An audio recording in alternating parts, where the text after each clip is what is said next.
Ladies and gentlemen, boys and girls, it is time for the podcast that pulls back the curtain, that dissects the strikes, the submissions, and the controversial decisions. We're coming to you live from the Empty the Bench Network. We are diving deep into the world of mixed martial arts. Get ready for the unfiltered takes, the expert analysis, and the raw, unadulterated passion for the fight game. These are your hosts, two of the most knowledgeable voices in the sport. The one, the only, Zain Bando, and the undisputed, the always insightful, Jack Gold. This is the MMA Outsiders. What's going on, everybody? Big week, UFC Miami. Yeah, I'm excited for this one. It's episode 163 of the MMA Outsiders. Hope you all are doing well. I'm Zain Bando. He's Jack Gold.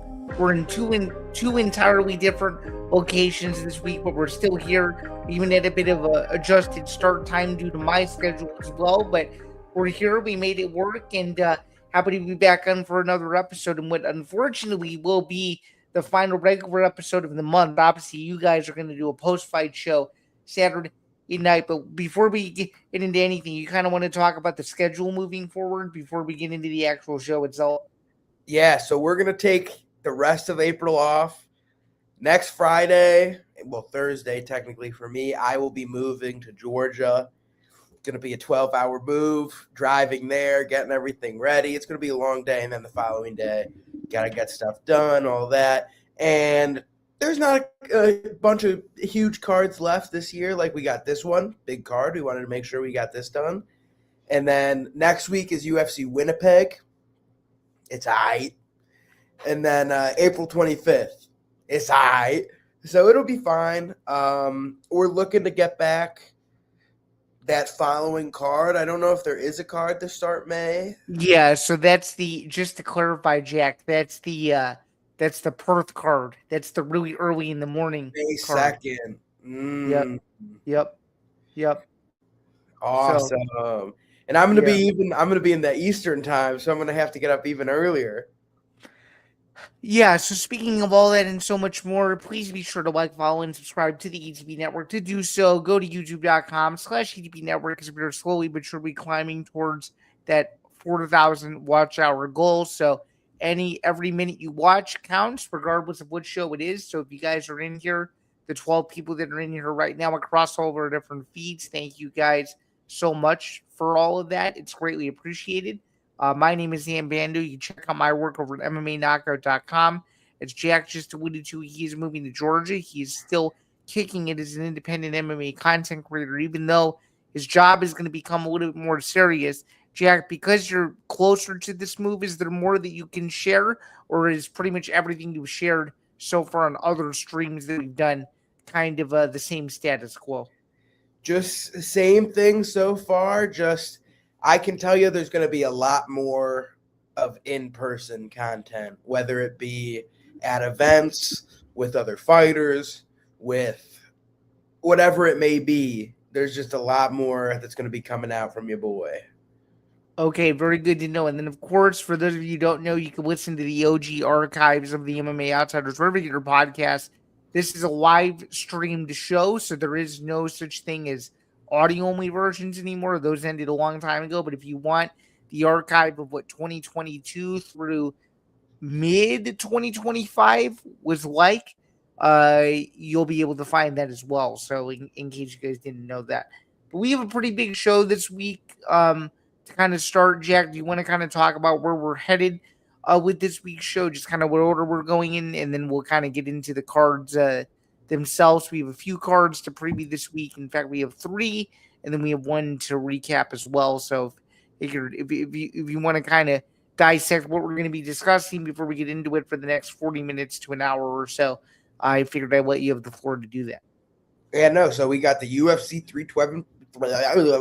We got the UFC 327 preview. Got to get our picks in. Got to let you know we're still riding this high. We're still going well. I think I'm 94-34-1 on the year. And we're feeling good. We have PFL Chicago this week. Womp, womp. We got Tyson Fury's Netflix return with Conor Benn and Regis Prograis Zuffa Boxing co-main event. We've got the UFC Vegas 115 recap. We have What Makes Me Feel Good. And we'll just start off with this real quick. Van versus Tyra, the co-main event of this, what was going to be the co-main event of this weekend's pay-per-view, has been moved to next month's pay-per-view in Newark because of a Josh Van injury. It has to be a minor injury that is less than 30 days away. But you would think if they rebooked this fight that quickly, you would think it's something really minor. Yeah, so I'm not worried about it. I'm excited. I'm excited for that fight. That card got a whole lot better with that fight on it. I'm excited. Yeah, that card got a whole lot better, and it looked a little flat, kind of with the Hamzat fight itself. But overall, though, I thought this was a solid ad, and obviously this fight needed to happen. It was supposed to happen this weekend. Obviously, it's not happening, but it's good to see that they don't have to scrap it entirely. So that's really good. Usually with these kind of fights, you worry they move on and they do other things, but it seems like Van was ready to go, and obviously he just won the title, as fluky as it was. That's still true. So it's good to see that they've rebooked it. My way too early pick on this, just because I don't know how his health is going to look, is Tyra, but it'll probably change as the fight gets closer. That's I agree. I'm with the injury. I'm starting to lean Tyra. I would have picked Van, but I don't know. Yeah, but nonetheless, though, let's move back over to the recap side of things. We had UFC Vegas 115.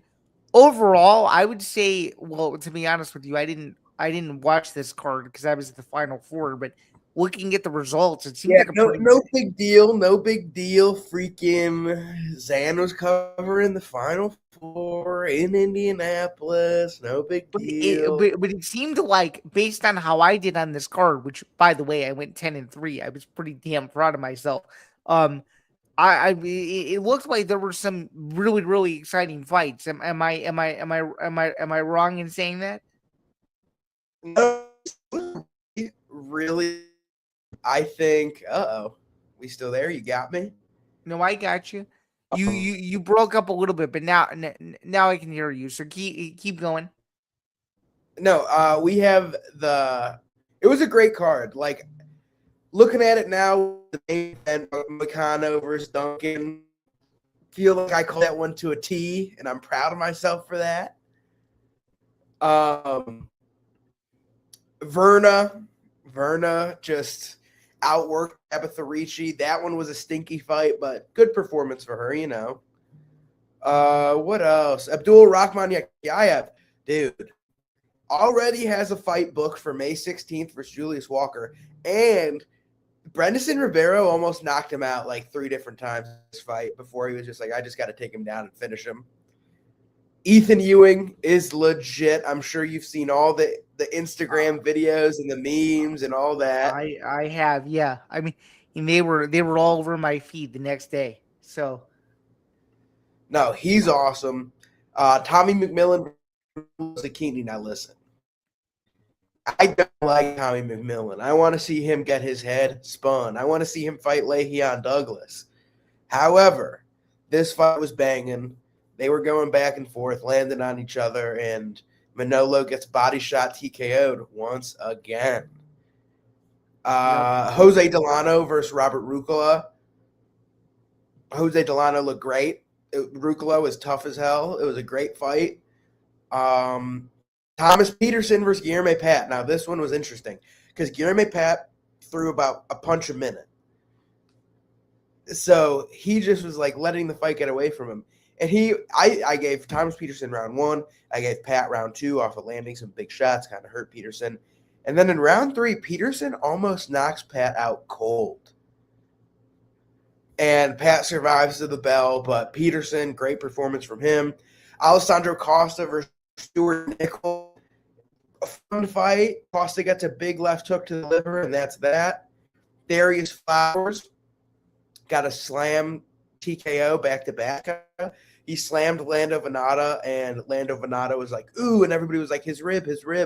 And Lando in the aftermath said it was actually one of the worst body shots he's ever taken. It was his shoulder. And then they ended up getting up after like a weird thing going on. And then Darius trips him down again, and there was a big head clash onto the ground. And Lando covered up, and it was a TKO. Darius Flowers gets the win. Elise Pereira kind of getting worked in the first 9 minutes of this fight. Then all of a sudden, switch knee, bang, KO. That one was awesome. Tresean Gore beat the shit out of Azamat Bokayev in round 1. Bokayev drops Gore in round 2. Gore comes back in round 3 and puts Bokayev to sleep with a guillotine. Diana Barbosa versus Barbosa clearly won. And Kamaka versus Dakota Hope, one of the best fights of the year, to say. I thought Dakota Hope won, but Kai Kamaka gets the W. I'd give this card an A-, even though it was terrible on paper. That's solid. Hey, by the way, you were boosting your record a little bit too much, my guy. I got you at 89 wins going into this weekend, not 94. 89? What was the record going into it? So you were 80, 35, and 1 going into it. Oh, I thought I was 85, 30, and 1. Nope. You were 80. Gosh, yep. I boosted my numbers. Yes, you sure did. So we're. By the way, it's funny you say that. I'm only trailing you by 12 fights now because now I'm at 77. So, no, you still gotta catch up. Still gotta catch up. I know there's still plenty of cards to go. We're still fine. So, it's all good. But moving on from this, you want to do UFC or PFL Chicago? We do UFC first because it's the order I have. So that's fine. Here, let's do. Let me see if I can pull this up. Boom, boom, boom, boom.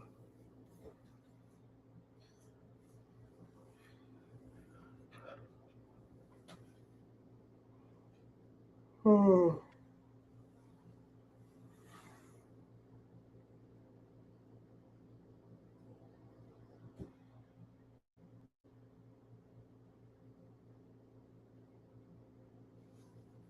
You there? Yeah, I'm here. You gonna pull it up? Yeah. One second. But we got UFC 327, Miami, main event, Jiří Procházka versus Carlos Ulberg for the undisputed light heavyweight vacant championship. We got an interesting with the co-main event slipping. The pay-per-view opener has now moved to the pay-per-view co-main. Paulo Costa and Azamat versus Khanov, Curtis Blades versus Josh Hokett, Dominic Reyes versus Johnny Walker. And to start it off, we've got versus Nate Landwehr. But we're going to start at the bottom of this card. A whole lot of canceled fights here. Holy moly. Yeah, you want to go over some of those first? We can, yeah. So starting off, Nazim Sadikov versus Markel Medeiros. Sadikov withdrew. And I'm going to assume that it's because UFC Baku got announced. That's probably it, yeah. And so I'm going to assume he wants to fight on that card. Then Francisco Prado versus Chris Alvarez was never a fight, but Francisco Prado is on this card. Beneil Dariush versus Manuel Torres. Torres withdrew.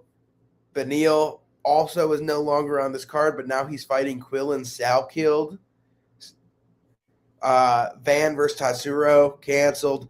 Dawkins just got pulled from his fight with Luque. He's now on the White House. Mm-hmm. Then Andre Lima versus Dong Hyung Choi.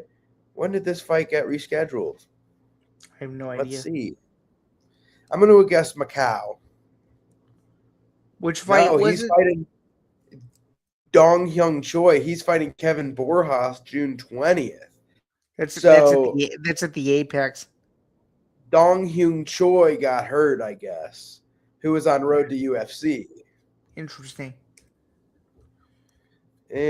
But now, starting it off, Francisco Prado, one of the aforementioned guys, actually 3 of the first 3 were mentioned earlier. Charles Radke, who was supposed to fight last weekend versus Jose Henrique Luis or something like that, steps in to fight Prado this weekend.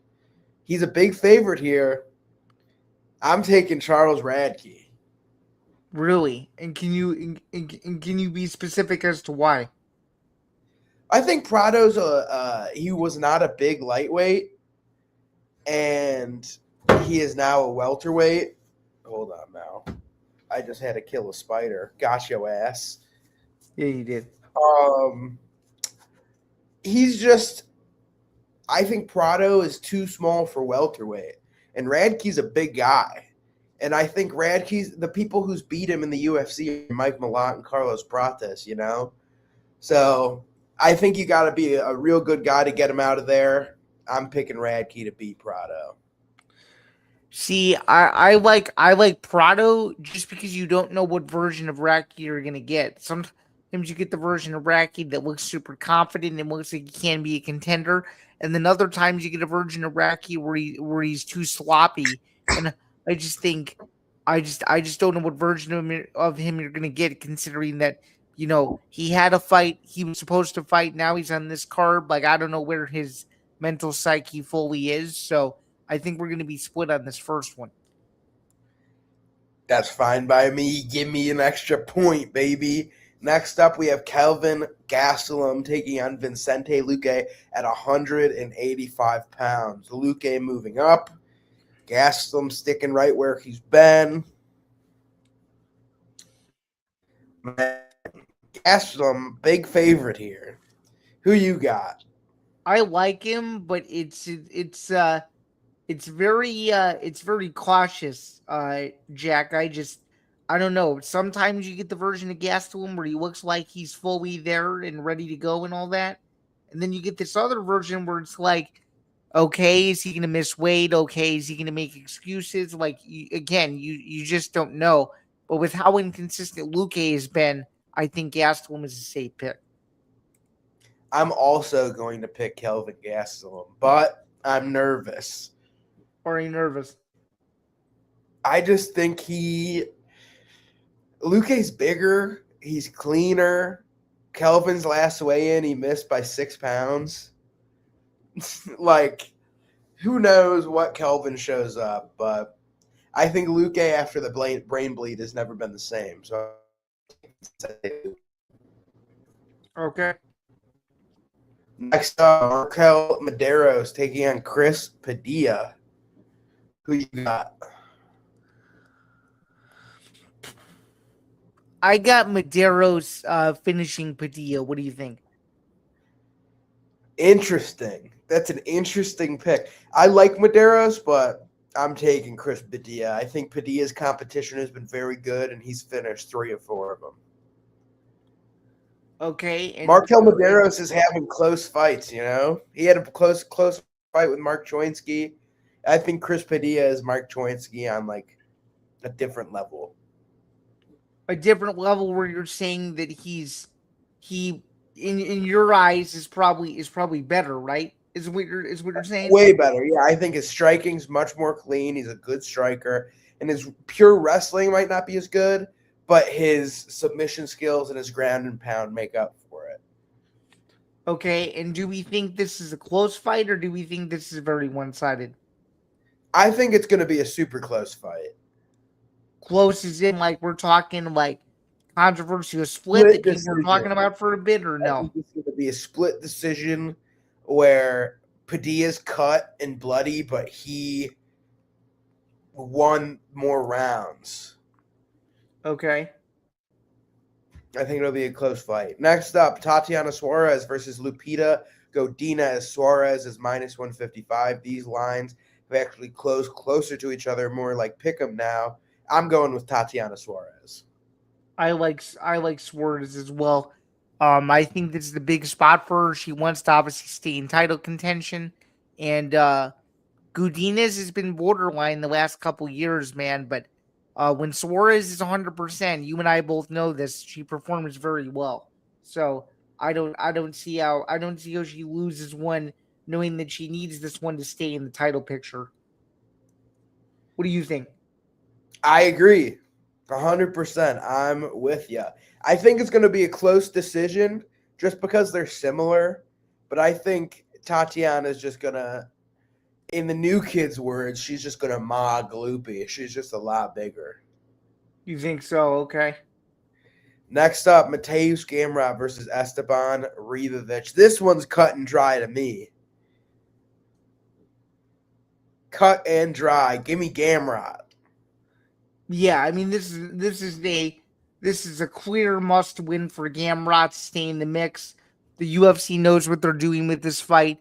They want him to stay in that upper echelon, and this is just a warm-up fight for what he probably hopes is a huge 2026. What do you think?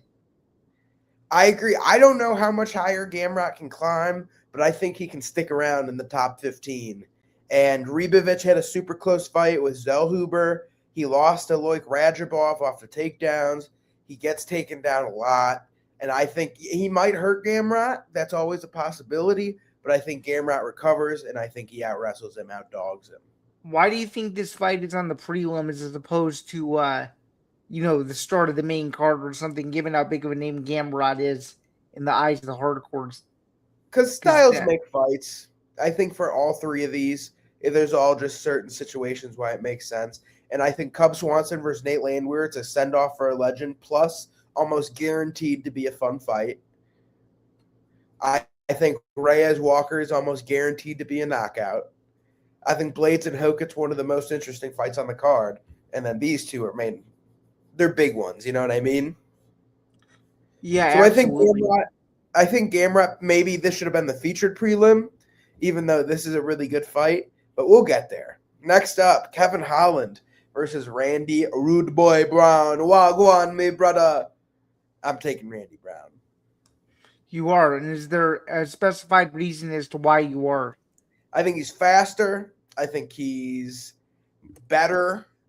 I think there's definitely a chance that Holland lands clean, like it'll hurt Randy. But I think in the big cage, Randy's going to be able to maneuver, move and groove, piece him up, get the job done, decision. Interesting. Yeah, I like Brown as well. I think it's a good fight where it's not stopped anticlimactically or anything like that. But yeah, overall though, I think it should be interesting. 100%. Now for the featured prelim. We have Patricio Pitbull versus Aaron Pico, the Bellator featherweight title fight that never happened. Fighting as a featured prelim on UFC 327. Who would have thought? Who are you picking? I don't think I would have ever expected this. And I'm just curious, why do you think this fight makes sense now as opposed to it never happening in Bellator? Because doesn't it just seem weird to you that it's not that it never happened in Bellator? Because I think it's a little weird. I think it's weird, but I don't know. Like, I don't want to speculate. Pico was injured a lot. Pitbull was moving between 45 and 55. I just think the stars never aligned, and then they didn't align in PFL, but they aligned here. And Aaron Pico, to my surprise, is minus 300 favorite. Why do you think he's such a big favorite?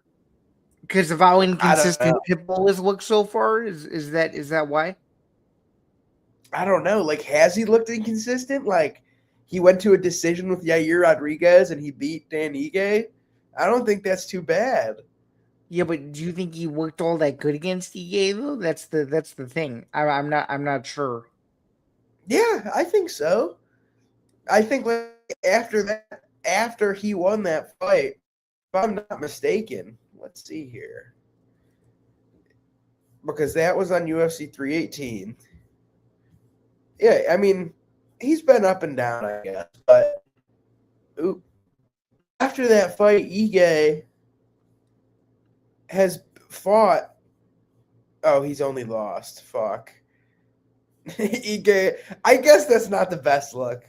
Looking at it now, this is why we do the research here. Yeah, yeah, that's what I'm saying. I'm like, dude, I'm taking Pitbull. Yeah, I just don't think. I don't think Pico has shown me enough for me to pick him. I really don't. Because if we want to look at like, oh, it didn't look great. If we're looking at Pitbull here, he beat his last couple. Let's go 3 years. Or he beat Kleber Koike on Ryzen on January 1st, December 31st. What do you want to do? 22-23. Then he loses to Sergio Pettis in Chicago. Bad luck. Bad luck. Then he loses to Chirio Suzuki, who I think is this blonde guy. Yeah. Who's like not great. And then he beats Jeremy Kennedy. Good win. Loses to Yair, whatever. Beats Ige. If you look at Pico, he's on win streaks, but against who? Lost to Kennedy. Right. Beat Carvalho, ass. Beat Corrales. Who knocked him the fuck out? Who's not great, ass. Lost to Murphy. Gonzalez, who by decision. Beat Ashley Edwards, cool, good win. I guess Justin Gonzalez decision, cool. I guess Aiden Lee. Oh man, what happened to our boy Aiden Lee? 9-4 at this time. Getting back on track though. I'm going with Pitbull. Just essentially. Yeah, I'm going with Pitbull as well. I mean, hopefully Pico shows up, man, but this is one of those. I want Pico to win. No, I figured as much. I just don't know what version of these guys are going to get. Is it going to be a boring hug fest that's going to go the distance, or is this actually going to be the fight that people were hoping it would be years ago? You know what I mean? No, I agree. Like, if Pico wins, it's great for the division. It's great for the division. But I don't know.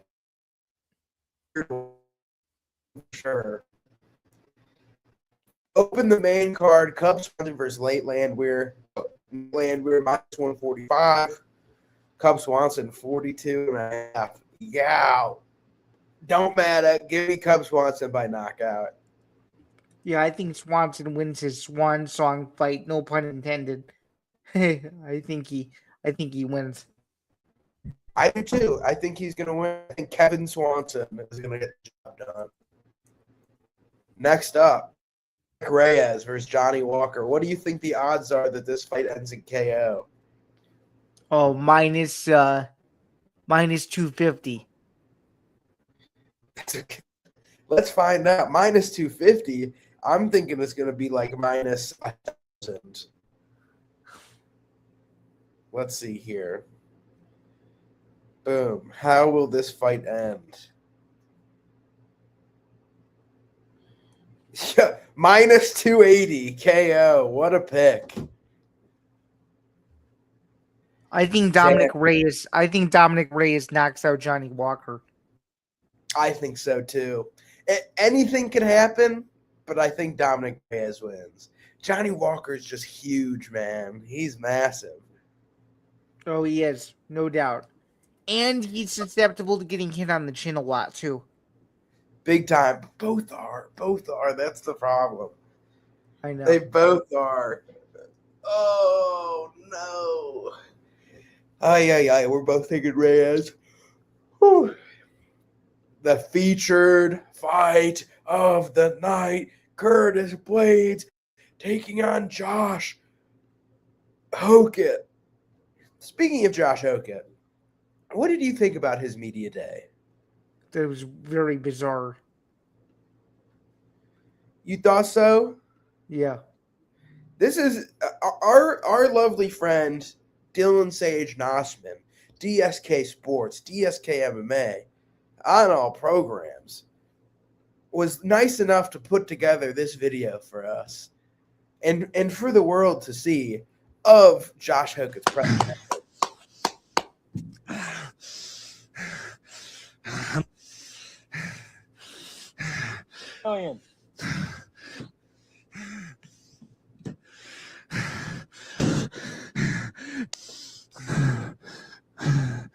Mama.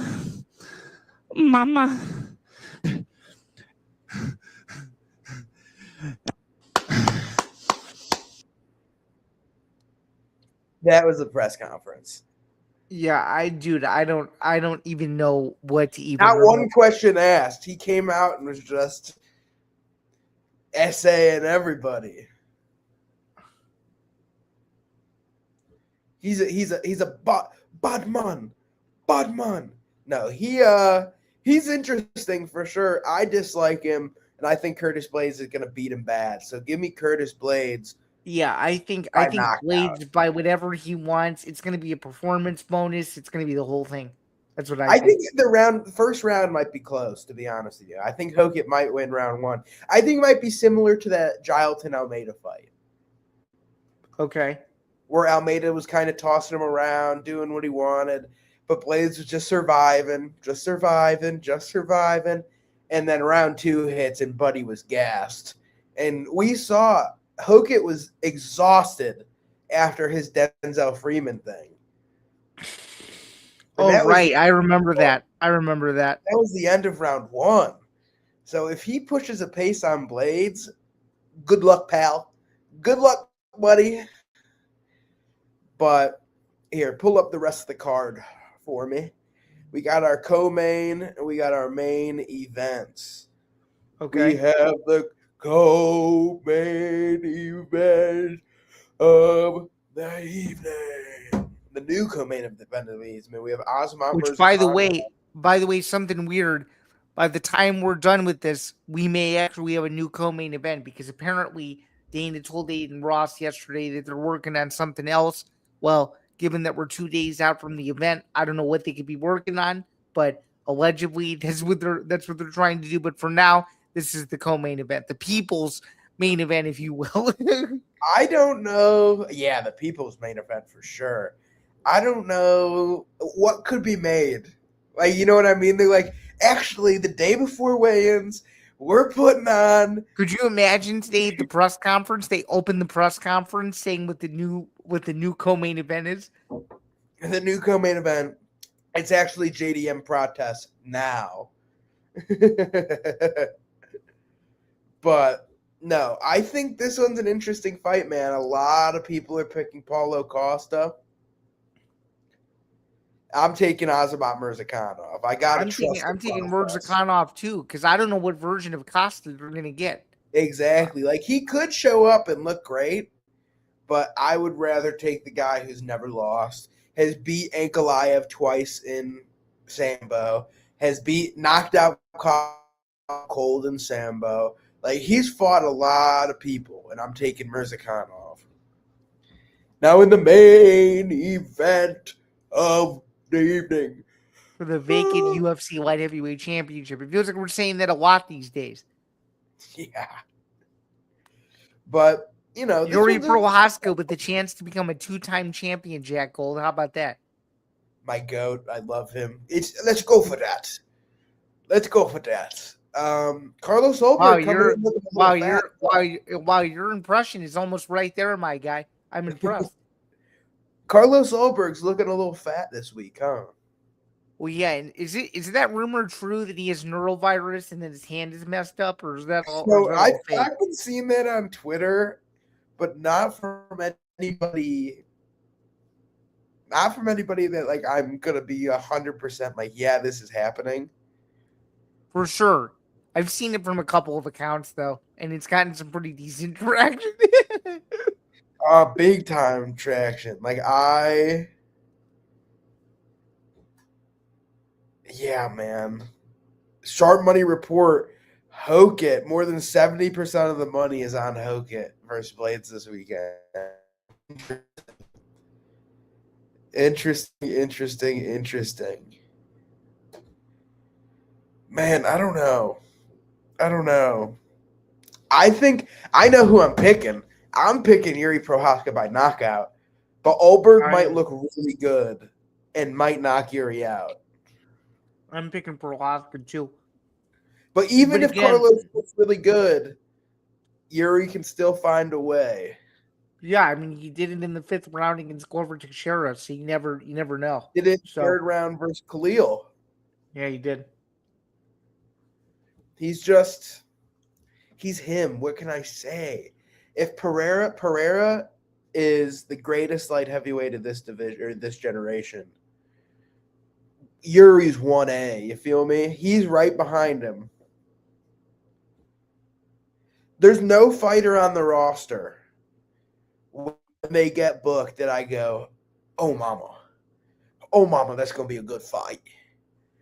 And this is one of those. This is gonna be a great fight. Jiří Procházka, the new undisputed light heavyweight champion. Yeah, I would agree with that. So you want to go over final quick picks before we move on to PFL? Yeah, we're both going with Jiří. We're both going with Mirzakhanov. We're both going with Blades. We're both going with Reyes. We're both going with Cub. Oh my God, are we going all red corner? We're both going with Patricio. We got Randy. Randy's our blue corner representative. We've got Gamrot. We've got Suarez. I've got Padilla. You have Medeiros. Mm-hmm. We both have Gastelum. I have Radke. You have Prado. So our only differences are Radke versus Prado, Medeiros versus Padilla, and how is that it? I think that's it because we both have Randy Brown. Yeah, just Padilla, Prado, Radke, Medeiros. What a time to be alive. Yeah. Now, with UFC Miami done, I want to talk about briefly, before you get rid of that preview banner, what do you think about these ticket sales? Supposedly, whole lot of tickets still available for UFC 327. It's Miami. It'll be sold out by the night of the fight. You think so? You think that's what's going to happen? Yeah, people are still figuring out what they want to do this weekend with the boys. That's what I think. Because there's a lot going on in Miami right now. There's a lot of clubbing going on. There's a lot of fun stuff going on down in Miami this weekend. Do people want to go to the Masters and then fly over from Augusta to Miami? Do people want to go to Miami and then go to the Masters? Like people are still figuring it out. That's what I don't know, Zain. I'm looking at Ticketmaster right now. What do you think I can get? What do you think you can get in the door for? $150. Close to it. 211. Would you go Saturday night or no? Yeah, I would. I'm going to share my screen here because this is very interesting. Sure. There are a lot. So bless you. No, you're good. Sorry, my grandpa. If I'm correct, I believe the only things, the resales are the pinks. Oh, and then the blues are what, 80A seats or no?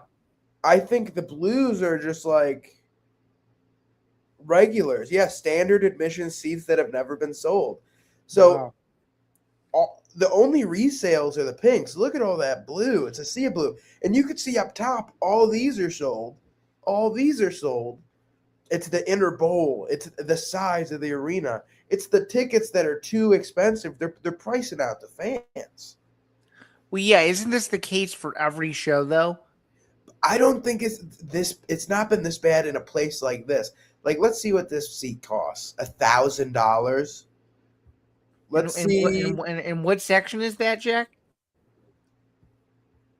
It would be section 117, row 8. To be honest, though, if you're only buying one ticket, that isn't that bad. Oh, that's pretty bad. Or even think about here. This will be like row 15, right? Yeah. Row 19, $1,000 pre-tax, $921. Yeah, that's kind of bogus, low key. Let's see if we were to go on the corner. The corners are always cheaper. In the back, $400. That's not too bad. And you're still in section 115. But you're gonna be hitting with the cage here, so that's something to consider. 500. What's this one? 500, 500, 400. Let's look at some of these bowls. You want to go on the sides, like the hoop side or the baseline side? Let's do both, but let's start with baseline. So baseline, first row. These are the seats. These are my favorite seats. Okay. $800. Not as bad as I thought they were going to be, but still a lot of money. Mm-hmm. The second row. See, now that I can handle that. 341 I could handle. I could probably handle that From too. one seat, 800 to 341. I'd rather spend 341 to sit in section 300. It's 2 feet ahead of you. Like, yeah, no one's in front of you, but I don't care. You're on the aisle. You're good to go. If you need to go less than that, up here, 311, resale. We got 387, psychos, 280. Wait, I can't remember. Were you at the last Miami show or no? I've never been to a Miami event, unfortunately. It's a dream. Okay. I had a 800. I had a misunderstanding that you might have went to UFC 287 or something, but okay. I went to UFC 291. Okay. 311. So they're all about $300. That's not too bad, especially for the second row here. It's these that I would be like, I don't know about. I sit up here at T-Mobile, $556. Get out of here. Get out of town. I like these seats right here. I would go after one of these, you know? But long story short, and I want to look here too as well. Tyson, I've got a show going on. Can you stop? Can you stop dilly-dallying? You could probably hear him puttering around the room. Oh, he's looking at a fly. So Newark. These tickets are gonna be freaking stupid. Oh my god. Minimum 386. And I mean, dude, and you know they're only gonna get more expensive by the time the fight gets closer. I don't know though. Like if they keep not being able to sell these cards,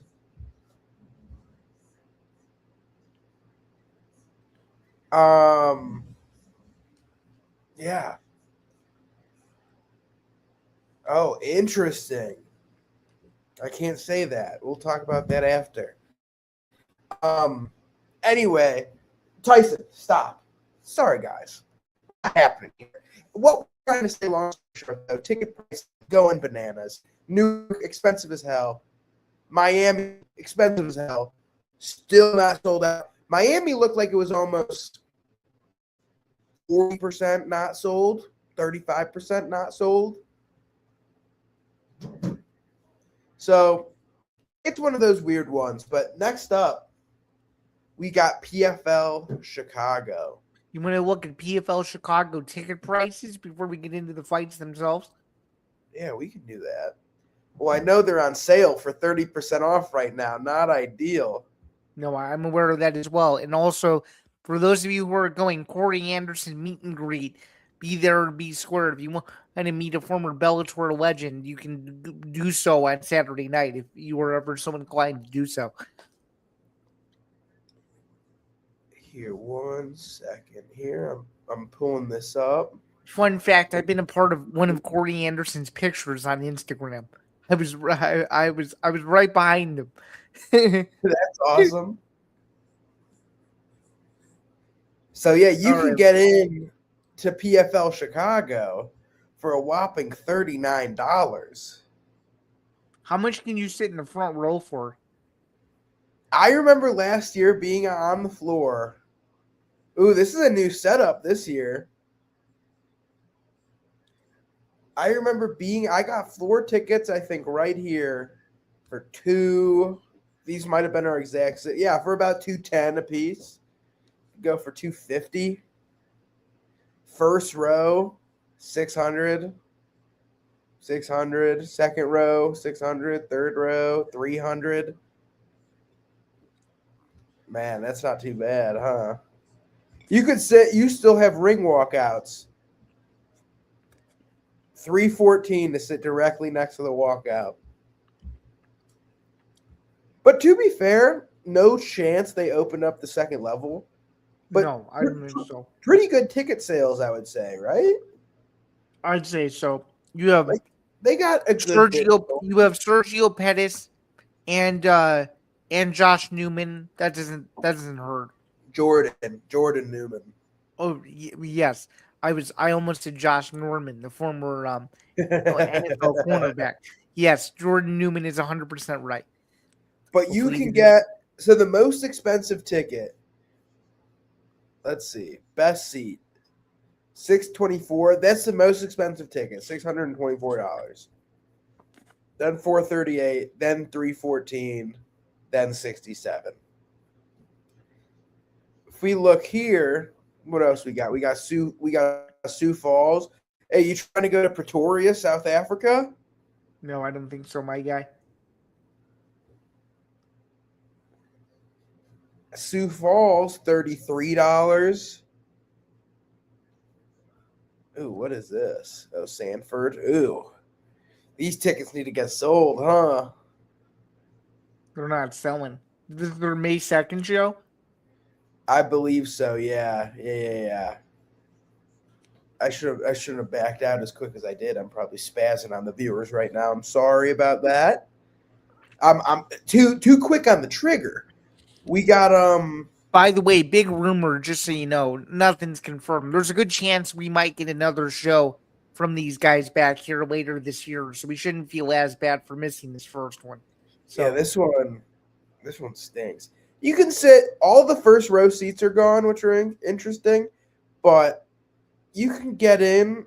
What's the worst seat here? Is this the Logan Storley card, right? Yeah, this is Logan Storley versus Zendali. Yeah. Well, I'm sure most of those tickets are Logan's family, I bet. I bet you, yeah. Like, there's a lot there's going to be a bunch. Because he's from there, right? Yeah, friends, family, people who've known him, met him. Like, I bet you one of these is probably his people. But, for sure. They might have bought the whole section. Then Pretoria, South Africa. I've never been able to see these. Belfast. The Belfast one, I'm sure, is doing okay because this was before Paul Hughes got hurt. So I actually bet these tickets are doing okay.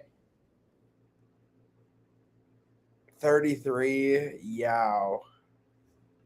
Get out of here, cookies. In a big arena, though. Yo. And by the way, PFL Mina is off till further notice. Is off? Mm-hmm. What do you mean by that? Like they're canceling their shows for the time being. The PFL Mina shows. Yeah. That's not it. I think that's prices. I think time to get into PFL Chicago's mid card. Okay. All right. Sounds good. Going head to head with. Oh wait, why is this not pulling up? There we go. Yeah, going head to head. Going head to head with UFC 327. What a time! What a nice decision. Starting it off, man. Valenti Atsas versus Nate Jennerman. By the way, just as a heads up, we might actually have the same picks on this whole thing. Just as a heads up. If people don't know, now you know. Me and Zain both went perfect on PFL Pittsburgh. We did 12 for 12. First time ever in my Tapology profile that I picked a card 100% right in MMA. What a time to be alive. Starting it off, Valenti Astis versus Nate Jennerman. Now, here's something about this fight, because if you remember, Nate Jennerman was on Tough for the UFC. I do remember. This is a couple years ago, right? Yes, and got knocked out instantly by Roberts. Yes, I remember. He was like the first pick. He was gonna be great, and yeah. Man, this is odd timing for Nate Jennerman, real, because like if we were just I hate to be going on these tangents, but I just want to look at Nate's record on camera for these people. He's from Rufus Sport, so that might be why. But if we look just at his career, right, he's had a bunch of fights. He was 8-5 as an amateur. Not bad. Then Losing 2 amateur fights in a row is not great, though, to end your amateur then went career. pro and lost there. But then he went on a nice win streak here. TKO, sub, against some decent competition. Besides the guy who's 10-17, of course, but outside of that, that's not terrible. 15-6, 7-5 for a guy who's 1-1, 2-1, 3-1, 4-1. I think that's reasonable. No, for sure. Oh, my freaking dog just knocked out my charging pole. Then he fought Alex Gilpin. By the way, Alex Gilpin is someone who I have no idea who that is. Is that Really? Is that a terrible loss or no? No. He was on Contender Series. Oh, what season? Let's see if I remember. Early. He lost to Sean Woods. I think he might have been in the UFC. This was season 4. Yeah. I remember. Okay. Let's see when it was. He lost to Lance Palmer in PFL. Beat J.R. Coughlin by Darce. PFL. Beat Andre Harrison. So he was a PFL guy, but he was good. He was very good. Then he goes on another win streak, loses to Bobby Moffitt. Hey, Bobby Moffitt's good. Bobby Moffitt is a beast. Yes, I'm fully aware of that. Goes on another win streak, chokes out Kevin Kroom. Oh, and then he loses to Damon Jackson, which is really no shame. Damon Jackson's a stud too. Then he fights Ken Beverly, and then he loses to Rafael Barbosa. Oh, this is the fight where they signed him, right? The UFC signed him off this fight, right? No, he was gonna. Remember what was it? He beat Jennerman, and he was gonna get signed, and then he took a fight on short notice and lost. Oh, that's right. Okay. I remember this now because it was on Looking for a Fight. I know Yes, that. Exactly. Then he goes on another win streak. Gets on the Ultimate Fighter, knocked out in 8 seconds. That's right. Goes on another win streak. Gary Conkel's bad, but goes on a win streak. Gets knocked out in 45 seconds in the first round by Landry Ward, who's good. Landry Ward is good. But then he was supposed to fight on Fury, and then all of a sudden, it was like, oh, you're fighting on PFL. Yeah, which is crazy. It's just odd. And this guy, Valanti Astis, is the favorite. He's fighting out of Indiana, but he's fought nobody. So to me, this fight screams either this kid gets lucky or Jennerman knows what the hell he's doing. Yeah, I'm taking Jennerman. Screw it. Like if I'm gonna get screwed, I'll take that. And would you agree? Moving over to this next fight here, must win for Biagio Ali Walsh, right? He's got to win this one. Must win. I don't even know who Dash Daniels is or Dash Harris. Dash Daniels is a player. Yeah, I think Biagio Ali Walsh by whatever he wants. He probably finishes him though. I bet. I hope so because I like Biagio Ali Walsh. He's nice enough, and he's fought a lot. He has a bunch of guys, but this guy, he doesn't feel that bad.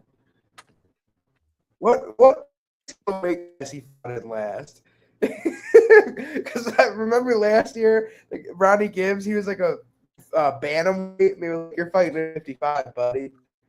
That was a crazy upset. 55. Okay, so he's a regular lightweight. I think Ali Walsh wins. Next up, Alexander Romanov versus Rodrigo Nascimento, the rematch. Wait, with a rematch we didn't know we needed. Wait, the rematch from last year that we saw in person with the nut shot, right? That's right. The rematch. What we needed, dude. Last year's card was trash. It was so bad. Trash. Romanov by lane Frey decision. Oh, no. What was it? This wasn't that fight. It was... What the hell? Okay. So I'm looking at Romanov. This is a rematch from the UFC. Oh, that's right. This was Romanov's last UFC fight. And the PP shot was Moldovsky? Oh, that's right. Okay. Because it messed up the whole world tournament, right? Yeah, it screwed everything up. I remember this now. Okay.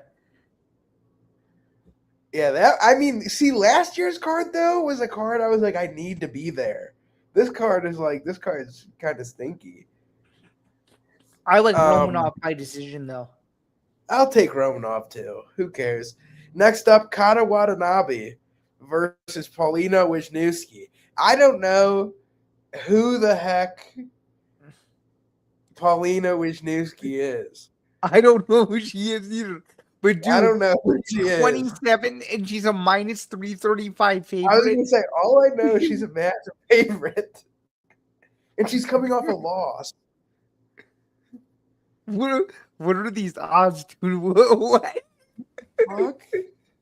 I don't understand. Is Kata washed? I didn't think Kata was that washed. I guess I'll take Paulina, but I'm very prepared to be wrong. Give me freaking Kata Watanabe. Okay. I don't know. That might change. But her last two losses are freaking Jenna Bishop and Liz Carmouche. I can live with that. Yeah, those aren't bad. She's beat Shayna Young. She beat Denise Kielholtz. I thought she beat Alimale McFarland, but it was a split decision. She lost to Liz Carmouche again, and then she hadn't lost. So what? Her three losses are Liz Carmouche, Alimale McFarland, maybe, and Jenna Bishop. I'll take her. Next up, Omar El Dafraoui taking on James. It's his first fight in the United States, right? I think so, and I think he's training at VFS. I got Omar. He's been impressive almost every time I've watched him.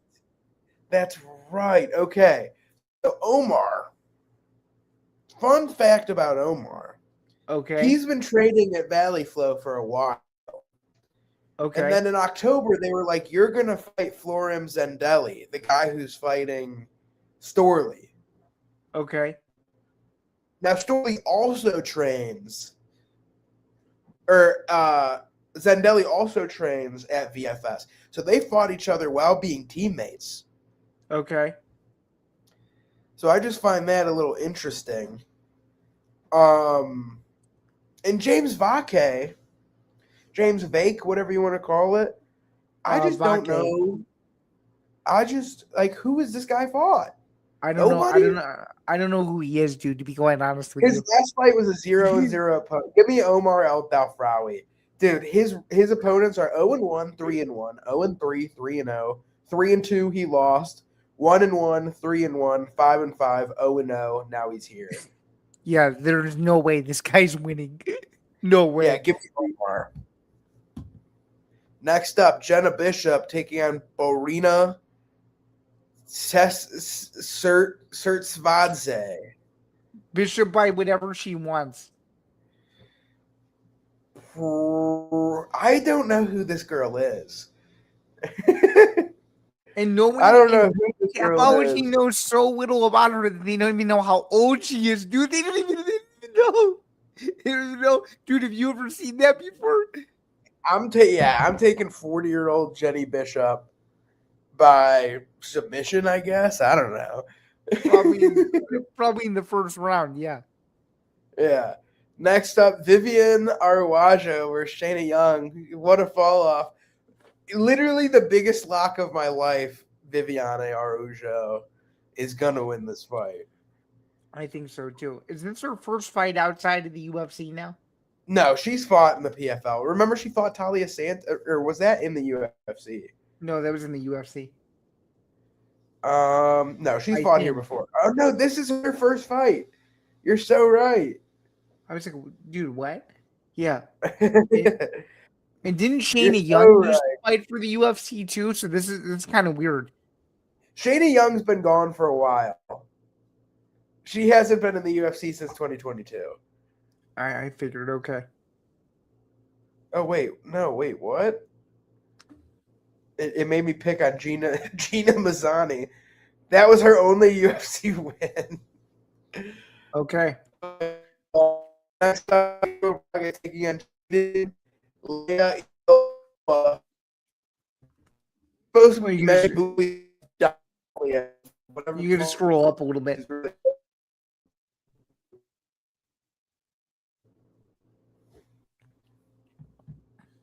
We there? Hello? No, I'm there. There you go. Okay. It was just frozen. It was reconnecting. I got Braga. He's what, the biggest favorite on the card? There's no way he loses. Yeah, I'm taking Braga, but he was originally an underdog because he was supposed to be fighting Mehdi Badulayev, who's pretty good. But Chaden coming in off LFA, he's all right, I guess. Give me Gabriel Braga. I mean, it makes sense. Just look at these rankings right here. Number 1 versus number 235. Yeah, I mean, it doesn't get any more wide than that. Yeah, I'm taking Braga. Okay. In the feature fight, we have the former Milwaukee man, Rufian Stotts, taking on Hanat Kovalov. Now, Super Stotts, bit of an underdog in this fight, plus 200 on most sports books. He's 10 years older. I think he beats him. You think so? I think he likes fighting these prospects. I'm taking Kovalov. I'm taking the Russian.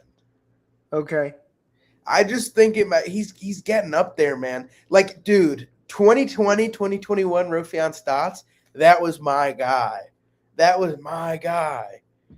I don't know. I think this might be it for our boy.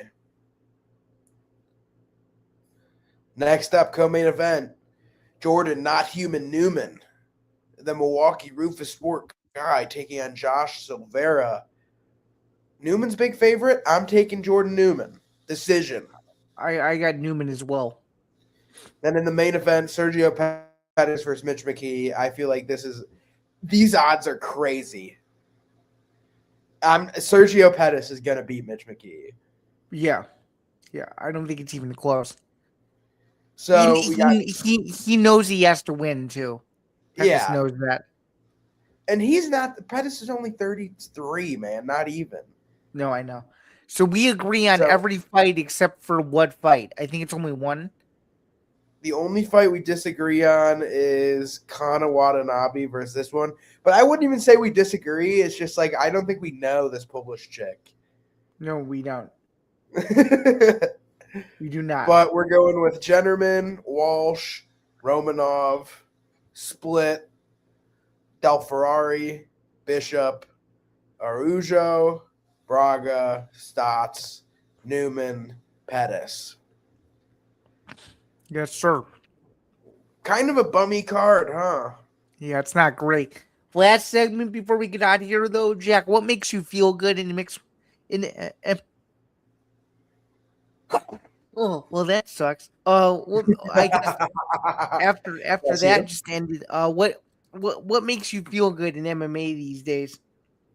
Listen, I'm excited. Jack Holt feels good because Curtis Blades is about to fraud check Josh Hokett. We could get this fool out of here. But I do see that it's good for the UFC and it's good for the fans. And he's selling shirts that say N-word, please. And it's just like, dude, you're such a cornball. Yeah, that's really corny. Who would even buy that? I mean, come on, dude. And the other thing I hate is like, dude's so not creative. Where like he goes on each interview, he comes up with one set of lines.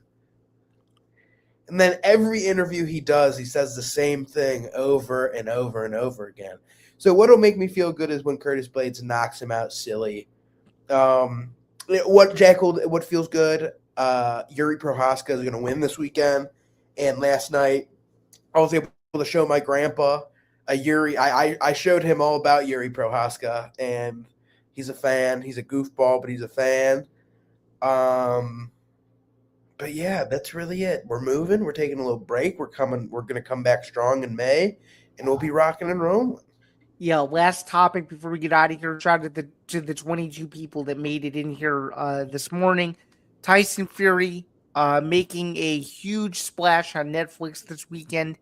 I think it's Tottenham Hotspur Stadium. I think it's in a soccer stadium where he's fighting Makhmudov.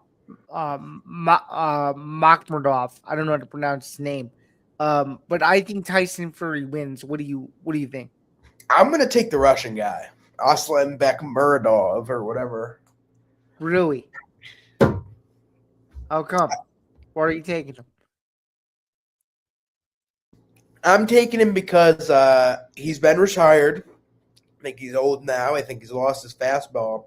And I watched that Arslanbek, whatever this Russian guy's name is, last fight against Dave Allen, and he freaking put belt to ass.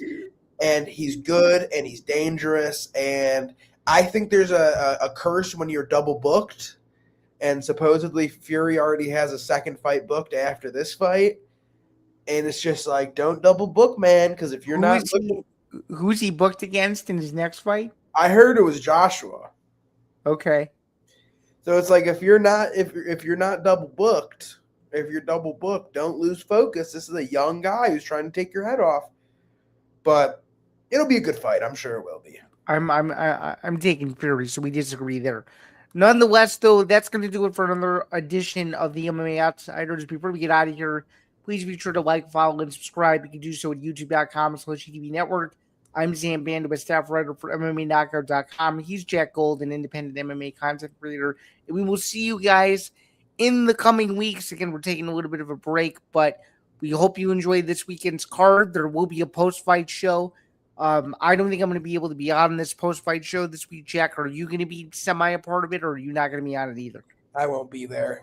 Okay, so Tom Albano is going to take you guys through UFC 327, and we will come back and pick up the pieces when we can. So, for myself and Bando, he's Jack Gold, and this has been another edition of the MMA Outsiders. Thank you so much for tuning in across all of our different live stream verticals. Just as a quick reminder, we were on YouTube, on my channel, the ETB Network YouTube channel, Jack Gold's YouTube channel, the MMA Outsiders Twitter account, my Twitter account, Bando's Breakdowns, ETB Network, and of course, ETB Sports.